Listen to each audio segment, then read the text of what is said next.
Des millions de personnes déplacées, des services essentiels paralysés, la santé d'innombrables Soudanais est mise en péril, surtout celle des femmes enceintes. Ce sont les conséquences du conflit au Soudan qui dure depuis le 15 avril 2023 et qui a plongé le pays dans une crise humanitaire dévastatrice.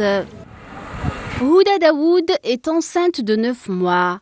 Il y a 2 mois, elle a fui Sinja dans le centre du Soudan pour se rendre à Port-Soudan afin de recevoir des soins médicaux et d'assurer un accouchement en toute sécurité.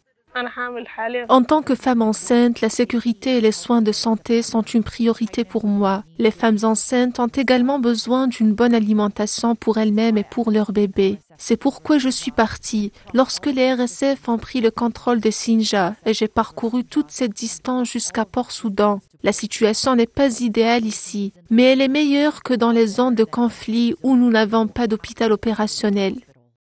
En plus des problèmes de malnutrition et du manque des soins, l'insécurité des routes complique l'accès aux établissements de santé, obligeant de nombreuses femmes soudanaises à recourir aux accouchements à domicile à la méthode traditionnelle. Le nombre de femmes qui viennent chez nous est plus élevé qu'avant. Elles ne peuvent pas se permettre les coûts élevés des hôpitaux et viennent également de régions éloignées dans une situation très vulnérable. La plupart des femmes enceintes que je vois sont déplacées et mal nourries. Elles ont besoin de plus de soins et d'attention, tout comme les nouveau-nés.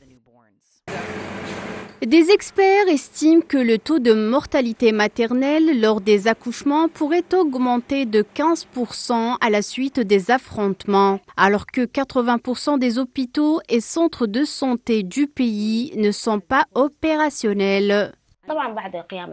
L'extension du conflit à des régions plus vastes a non seulement contribué à la destruction du système de santé, mais aussi à la perte de données cruciales concernant les femmes. Il y a un manque de soins de maternité et de soins médicaux pour les maladies chroniques dont souffrent les femmes. Ces problèmes nécessitent des interventions et des opérations différentes qui accablent le système de santé fragile.